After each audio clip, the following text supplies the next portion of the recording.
grave et préoccupant qu'en 2026, alors que le Sénégal est signataire de la Charte africaine des droits de l'homme, signataire de la Déclaration universelle des droits de l'homme, signataire du Pacte civil et de beaucoup d'autres instruments internationaux, qu'un homme malade, gravement, indiscutablement, 2 rapports médicaux, je ne dis pas 1, je ne dis pas 3, je ne dis pas 2, ordonnés par le juge, on considérait que la gravité de l'état de santé de Farba Ngom était incompatible avec un enfermement.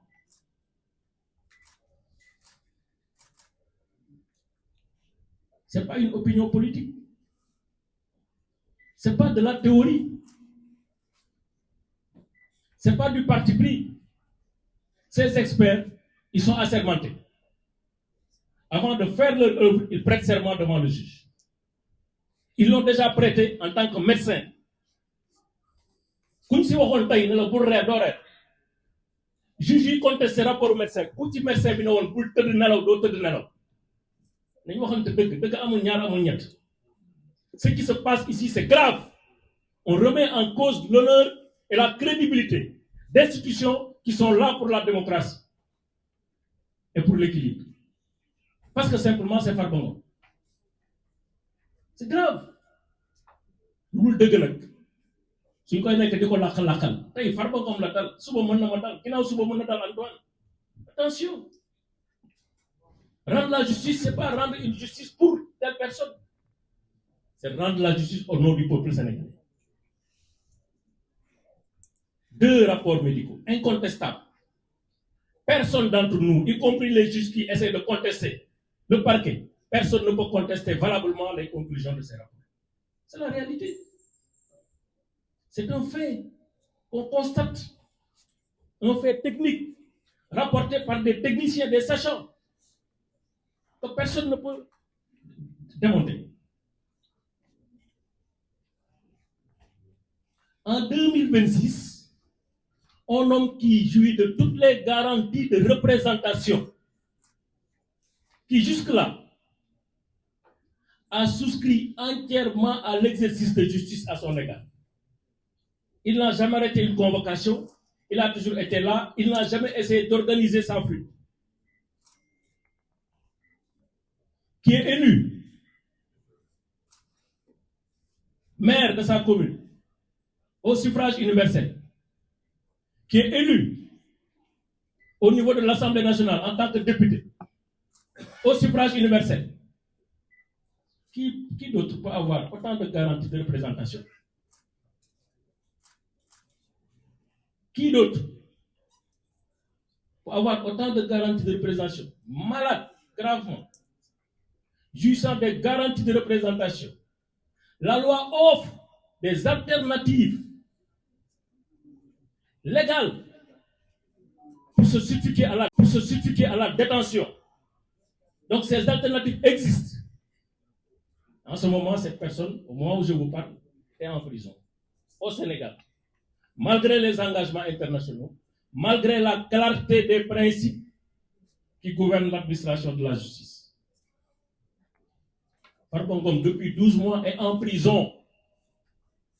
365 jours, 9000 heures de détention, de privation de liberté. C'est trop. Trop. C'est trop. Un état de droit, la qualité d'un état de droit se mesure au moment où, et seulement où, cet état s'est arrêté. Ce n'est pas une renonciation à la justice. Ce n'est pas une abdication. C'est réconcilier la justice avec la liberté. Et nous avons déposé une plainte contre elle pour violation du droit à l'image, violation du droit à l'intimité, secret, la vie privée, violation de données personnelles, violation de la correspondance. Tout un petit code de télécommunication. mais aussi mise en danger de la vie d'autrui, parce que c'est elle qui a instruit le parquet de faire appel artificiellement pour maintenir Farba Ngom en prison. C'est ça la détention arbitraire. Par des artifices et des manipulations, on essaie de maintenir quelqu'un en prison qui doit être libre. Aucune seconde de plus ne doit trouver Farba Ngom en prison. Si nous déposons plainte de filles, mais si nous devons constater, il faut France. On va déposer une plainte. Parce que maintenant, la justice est universelle. Il faut que ça arrête. On ne le fait pas pour Farba, on le fait pour le futur Farba. Pour que ce dossier soit affaire de.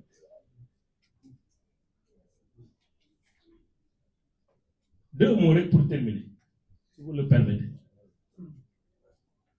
Le premier, c'est pour les députés à l'Assemblée nationale.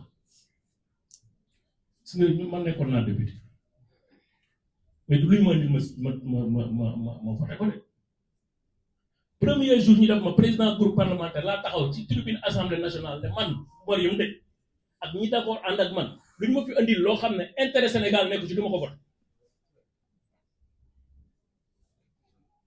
Parce que nag ku nekk xam nga lu jaadu ak lu jaaduwul ay xale nekkuñu assemblée. Pour être député, il faut avoir au moins 25 ans. Moyenne d'âge ak député, c'est au moins 35 ans ou 40 ans. Def ngeen première levée immunité parlementaire Farba gis ngeen ñi leen ci fekk yéen ñëpp rus ngeen bu Farba ngeen da ngeen rus bu ñëwee assemblée fekk leen fa te yéen a joxe le permis de poursuite mu ñëw fekk leen foofu juste bi ne dossier Farba ay la yoon dara nekku si dama koy bàyyi mu ñibbi këram mu ñëwaat fekk leen assemblée loolu la di mel. Lan ngeen di wax seen kër ak seen i doom ak seen i njaboot. Donc fotaat nag foo xale la ak baadoo la def nga levée bi ci affaire bu gën a garaaw lii